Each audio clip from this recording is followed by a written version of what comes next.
अस्सलाम वालेकुम viewers, welcome in my YouTube channel practical civil engineers. Viewers, आज की इस वीडियो में मैं आप लोगों को बेसमेंट का पूरा प्रोसीजर बताऊंगा।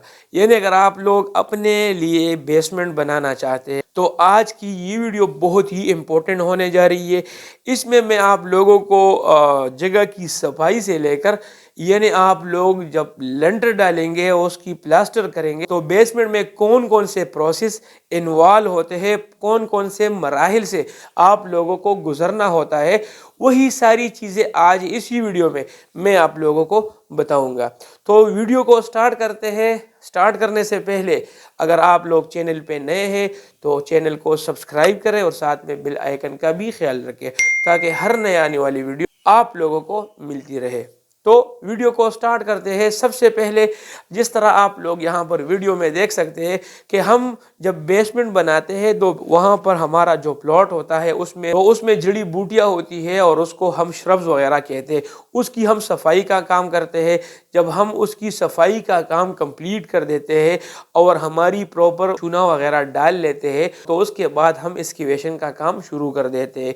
एक्सकेवेशन में क्या होता है कि आप लोग हर साइड से पूरी की पूरी एक्सकेवेशन अपने ड्राइंग के हिसाब से एक्सकेवेशन कर लेते हैं। साथ में आप लोगों के जो घर वगैरह बने होते हैं उसकी आप लोग अच्छा खासा ख्याल रखें। वहाँ पर अगर आप लोगों को कोई अंदेशा है, कोई खतरा है तो उन दूसरे घरों के साथ आप लोग सोल्जर पाइल्स वगैरह आप लोग वहाँ पर डाल सकते हैं, या आप लोग पहले से रिटेनिंग वॉल आरसीसी की दीवार वगैरह उन साइड पे लगा सकते हैं ताकि आप लोग मज़ीद परेशानियों से बच सके और आप लोगों के जो नाइबरहुड में जो आबादी है, जो घर बने हुए हैं, उनको कोई नुकसान ना पहुंच सके। तो अपने साथ साथ उनका भी आप लोगों ने ख्याल रखना होता है क्योंकि बेसमेंट का काम चूँकि कॉम्प्लिकेटेड होता है। उसमें हम क्या करते हैं, जब एक्सकेवेशन का काम कंप्लीट हो जाता है तो उसमें हम दो काम करते हैं। दो में सबसे पहले आप लोगों की जो प्लम्बिंग का काम और जो सैनिटरी का काम होता है उनके पाइप्स वगैरह आप लोग बना के वहाँ पर आप लोग उसके लिए एक गड़ा बनाते हैं जो कि सेप्टिक टैंक कहलाता है।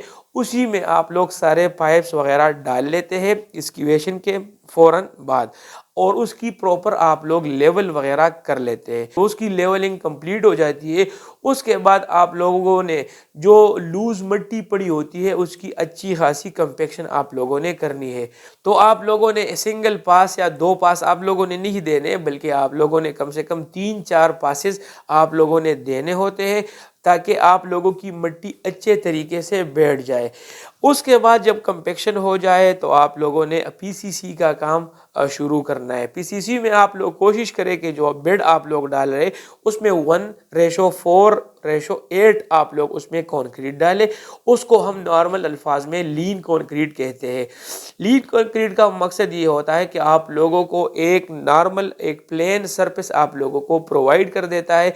फर्दर आप लोगों को काम करने के लिए, आप लोगों को सरिये का जाल बिछाने के लिए आप लोगों को एक लेवल्ड सरफेस आप लोगों को प्रोवाइड कर देता है। तो इसी तरह आप लोगों ने पूरे के पूरे आप लोगों ने बेड में 1:4:8 लीन कंक्रीट करना है। उसके बाद आप लोगों ने जो सस्ता तरीका है, कोई केमिकल आप लोगों को मिल जाए, वाटर प्रूफिंग एजेंट होता है वो आप लोगों को मिल जाए, वो आप लोगों ने ब्रश की मदद से वो करना है। या अगर आप लोगों के पास थोड़े बहुत पैसे हैं और आप लोग थोड़ा सा अच्छा काम करना चाहते हैं तो आप लोग क्या करेंगे, आप लोग वाटर प्रूफ मेम्ब्रेन शीट यानी आप लोगों ने मेम्ब्रेन शीट लाके अपने पूरे के पूरे बेड में आप लोगों ने मेम्ब्रेन शीट डालना है। मेम्ब्रेन शीट से ये होता है कि वो एक परमानेंट सोल्यूशन होता है। उससे उसकी अपनी टेक्निसिस होती है, वो आप लोगों को मुख्तलिफ़ किस्म की टेक्निसिस में मिल जाएगी। लेकिन नॉर्मली जो हमारे पास इस्तेमाल होता है वो 4 mm और 5 mm की थिकनेस वाला शीट हम इस्तेमाल करते हैं वाटर प्रूफिंग के लिए। लेकिन अगर आप लोगों के पास बजट की कमी है तो आप लोग वाटर प्रूफिंग केमिकल लेके आए और उसको अपने पूरे के पूरे बेड में उसको ब्रश की मदद से आप लोग उसको 1 कोट, और जब वो खुश्क हो जाए तो उसके बाद दूसरा कोट भी आप लोग उसको दे दे। तो उससे क्या होगा कि नमी आप लोगों के ऊपर दीवारों में और रिटेनिंग वॉल्स वगैरह में आप लोगों की नहीं आएगी और जो सरिया वगैरह आप लोग डाल रहे हैं उसकी कोरोजन भी नहीं होगी। इसके बाद आप लोगों ने क्या करना है کہ آپ لوگوں نے جو ہم نے دیواروں کے لیے جگہ ڈیپتھ میں چھوڑی تھی اس میں آپ لوگوں نے سریا باندھنا ہے، اور اس کی آپ لوگ جسے ہم سٹرپ فوٹنگ کہتے ہیں، تو آپ لوگ سٹرپ فوٹنگ کر لیں۔ جب اس کا سریا بن جائے تو پھر آپ لوگوں نے سنگل جال کی مدد سے پورے کے پورے بیڈ میں آپ لوگوں نے سنگل جال ڈالنا ہے، اور اس کی ری انفورسمنٹ آپ لوگوں نے اچھی خاصی کرنی ہے۔ زیادہ سے زیادہ لوگ اس کو 9 انچز بائی 10 انچ میں رکھتے ہیں، کوئی 8 بائی 8 میں رکھتا ہے، یعنی وہ آپ لوگوں کو ڈیزائن کے حساب سے اپنا سریا نیچے بیڈ میں ڈالنا ہے۔ جب سریا ڈل جائے تو اس کے بعد آپ لوگوں نے کیا کرنا ہے، اس کے بعد پی سی سی کا مرحلہ شروع ہوتا ہے، لیکن پی سی سی کے مرحلے سے پہلے آپ لوگوں نے بیڈ پہ جتنا بھی سریا ڈالا ہوا ہے ان سب سریے سے نیچے آپ لوگ کنکریٹ سپیسر آپ لوگ رکھیں۔ اس سے کیا ہوگا کہ کنکریٹ نیچے سے آپ لوگوں کے سریے کے نیچے سے چلی جاتی ہے، اور آپ لوگوں کو ایک اچھی خاصی کور مل جاتی ہے، جس سے سریا بچ جاتا ہے اور سریا زنگ لگنے سے کافی بچ جاتا ہے۔ پی سی سی کنکریٹ نارملی ہم 1:2:4 میں کرتے ہیں، یا آپ لوگ اگر کرنا چاہتے ہیں تو 1:1.5 1.5:3 میں آپ لوگ کنکریٹ کر سکتے ہیں۔ اس کے بعد جب کنکریٹ ہو جاتی ہے اور کنکریٹ کی جب آپ لوگ بیڈ میں ڈالنا شروع کر دیتے ہیں تو اس میں جہاں جہاں پر آپ لوگ ریٹیننگ وال آپ لوگوں کی آ رہی ہے وہاں پر آپ لوگ کوشش کریں کہ واٹر سٹاپر آپ لوگ رکھیں، تو آدھا واٹر سٹاپر آپ لوگوں کی کنکریٹ بیڈ میں آ جاتا ہے، اور آدھا واٹر سٹاپر آپ لوگوں کی ریٹیننگ وال میں آ جاتا ہے، جس طرح آپ لوگ یہاں پر ویڈیو میں دیکھ سکتے ہیں۔ اس سے کیا ہوتا ہے کہ باہر سے آنے والا پانی وہ کنکریٹ کی جوائنٹ کے اندر پینیٹریٹ نہیں ہو سکتا، اور آپ لوگوں کی جو باہر سے آنے والی نمی ہے وہ آپ لوگوں کے بلڈنگ کے اندر نہیں آ سکتی۔ تو واٹر سٹاپر آپ لوگوں کے کنکریٹ بیڈ اور آر سی سی ریٹیننگ سٹرکچر میں ریٹیننگ وال میں بہت ہی امپورٹنٹ ہے۔ اگر آپ لوگ واٹر سٹاپر کی بچت کرتے ہیں اور اس کا تھوڑا پیسہ آپ لوگ بچائیں گے تو آپ لوگوں کو زندگی پر وہی پریشانی کا سامنا کرنا پڑے گا جس سے لوگ بہت زیادہ پریشان ہیں۔ تو کوشش کریں کہ واٹر سٹاپر لازمی استعمال کریں، اکثر لوگ بھول جاتے ہیں۔ اس کے بعد آپ لوگوں نے سائیڈ اور ریٹیننگ وال کی شٹرنگ کرنی ہے، جو ایکسٹرنل سائیڈ سے ہے تو اس کی شٹرنگ کریں۔ پھر آپ لوگ شٹرنگ کے بعد اس کی انٹرنل سائیڈ سے پروپر طریقے سے ریٹیننگ وال کا سریا آپ لوگ ہاریزنٹل اور ورٹیکل سریا آپ لوگ باندھ سکتے ہیں۔ جب پوری کی پوری آپ لوگ شٹرنگ کر لیتے ہیں اور شٹرنگ سے اندر آپ لوگوں کی دیواروں کی ریٹیننگ والز کی سریا آپ لوگ باندھ دیتے ہیں، تو پھر آپ لوگ اس کی اندرونی شٹرنگ بھی سٹارٹ کر دیتے ہیں، اور اندرونی شٹرنگ آپ لوگوں کو انتہائی احتیاط سے ڈالنی چاہیے۔ اس کا فائدہ یہ ہوگا کہ جب آپ لوگ اتنی 10 فٹ 11 فٹ یا 8 فٹ کی ہائٹ سے کنکریٹ ڈالتے اس کی کوئی پریشر بھی ہوگی تو وہ پریشر وہ برداشت کر سکتا ہے۔ اس کو آپ لوگوں نے پروپر طریقے سے جیکس دینے ہیں، اور آپ لوگوں نے اس کو پروپر طریقے سے شورنگ کرنی ہے اس کی، تاکہ جو کنکریٹ آئے اور اس کی وہ پریشر کی وجہ سے یہ شٹرنگ کھل نہ جائے، تاکہ آپ لوگوں کا کنکریٹ اور پیسہ ضائع ہونے سے بچ جائے۔ تو جب پوری شٹرنگ ہو جاتی ہے تو اس کے بعد آپ لوگوں نے ریٹیننگ والز میں پوری کی پوری کنکریٹ آپ لوگوں نے بھرنی ہے۔ کنکریٹ کے ساتھ یہ بہت ہی لازمی ہے کہ آپ لوگ جب 1 فٹ یا 2 فٹ تک کنکریٹ ڈال لیتے ہیں تو اس میں آپ لوگوں نے وائبریٹر بہت ہی ضروری لازمی استعمال کرنا ہے۔ وائبریٹر سے یہ ہوتا ہے کہ آپ لوگوں کی جو ریٹیننگ وال ہے نیچے تو آپ لوگ نہیں جا سکتے 10 فٹ تک 8 فٹ تک، تو جب آپ کنکریٹ دیکھتے ہیں تو اس میں پورز آ جاتے ہیں، اور جب پورز آ جاتے ہیں تو پھر آپ لوگوں کی ریٹیننگ وال وہ کمزور پڑ جاتی ہے، سریا دکھ جاتا ہے، اور وہ سریا انوائرمنٹ کے لیے اور مٹی کے ساتھ وہ لگ جاتا ہے تو اس کو زنگ لگ جاتا ہے، اور زنگ لگنے کے بعد جو سین ہوتا ہے وہ اس طرح ہوتا ہے کہ سریا اور کنکریٹ کے آپس میں جو بانڈ ہوتا ہے وہ مکمل طور پر ختم ہو جاتا ہے۔ تو کوشش کریں کہ وائبریٹر آپ لوگوں نے لازمی استعمال کرنی ہے، اس سے آپ لوگوں کی دیواروں کی فنیشنگ بھی یہاں پر آپ لوگ چیک کر سکتے ہیں کہ دیواروں کی فنیشنگ بھی بہت ہی اچھی خاصی آئے گی۔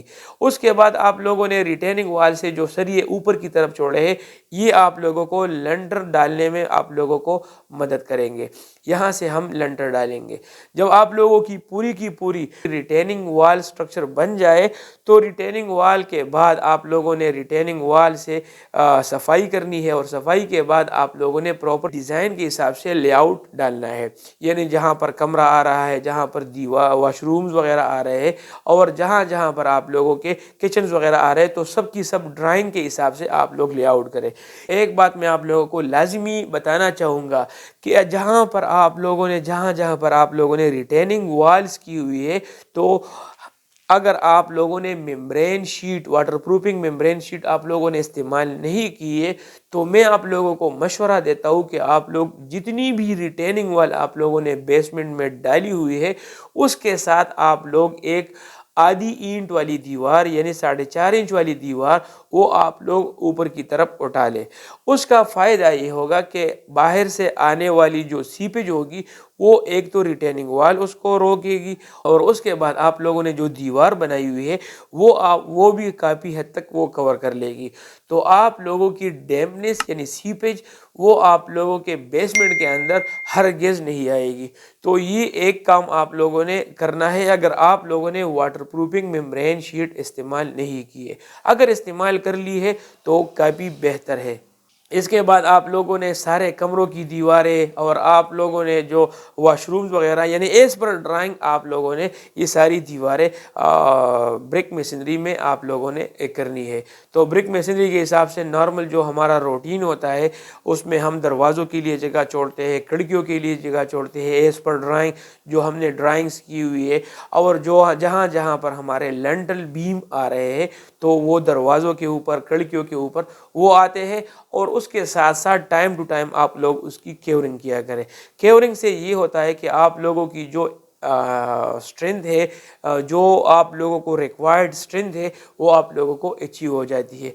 जब आप लोग लेंटर तक पहुंच जाते हैं, स्लेब तक पहुंच जाते हैं, तो फिर आप लोग शटरिंग का काम शुरू कर ले, और उसके बाद आप लोग जहां जहां पर डिज़ाइन में ड्राइंग में आप लोगों को बीम का बताया गया है वहां पर आप लोगों ने बीम्स डालने हैं, और जहां पर आप लोगों को सिंगल जाल का बताया गया है वहां पर आप लोग सिंगल स्टील रेनफोर्समेंट का जाल आप लोग वहां पर डालेंगे। जाल डालने के साथ साथ आप लोगों ने इलेक्ट्रिक के जितने भी पाइप्स वगैरह है, जो फैन बॉक्सेस है, वो सारा काम भी आप लोगों ने उसी हिसाब से करना है जिसी तरह आप लोगों को ड्राइंग्स में बताया गया है। ये काम अगर इंजीनियर की निगरानी में हो जाए तो ये बहुत ही अच्छा और फ़ायदेमंद साबित हो सकता है। तो मैं आप लोगों को रिकमेंड करूँगा कि आप लोग जब भी लेंटर डालना चाहते हैं या आप लोग बेसमेंट का काम करना चाहते हैं तो एक सुपरवाइज़र या एक इंजीनियर लाजिमी अपने साइट के लिए हायर कर ले, ताकि वो आप लोगों को ज़्यादा आइंदा आने वाले नुकसानात से बचाए और काम को एज पर ड्राइंग वो एग्जीक्यूट कर ले। तो ये आप लोगों को लॉन्ग टर्म की वो उस नुकसान से बचाएगा, और यहाँ पर आप लोगों के थोड़े पैसे ज़्यादा लग जाएंगे, लेकिन मुस्तकबिल में और फ्यूचर में आप लोग इंतहाई उस काम से खुश होंगे। तो जब आप लोगों का लेंटर का काम हो शुरू हो जाए तो फिर आप लोगों ने 1:2:4 में कंक्रीट स्लैब डालनी है। जब कंक्रीट स्लैब डल जाए तो आप लोगों ने उसमें भी वाइब्रेटर का इस्तेमाल करना है, और जब उसके 24 घंटे गुजर जाए तो आप लोगों ने स्लैब को तकरीबन 10 दिन तक पानी देना है, और शटरिंग को कम से कम 14 दिन तक वो शटरिंग वो स्लैब के लिए रहेगी। तो 10 दिन तक आप लोगों ने पानी देना है। अगर गर्मी का सीज़न है तो आप लोगों ने फिर वो 14 दिन तक आप लोग पानी दे सकते हैं, लेकिन पानी का जो दौरानिया होगा वो जल्दी जल्दी आप लोग उसको दे सकते हैं, क्योंकि जब आप लोग पानी नहीं देंगे तो हाइड्रेशन की वजह से सीमेंट में वो हाइड्रेशन प्रोसेस की वजह से उसमें श्रिंकेज क्रैक्स आ सकते हैं, और आप लोग उसकी और आप लोगों के परेशानी का बायस भी बन सकता है।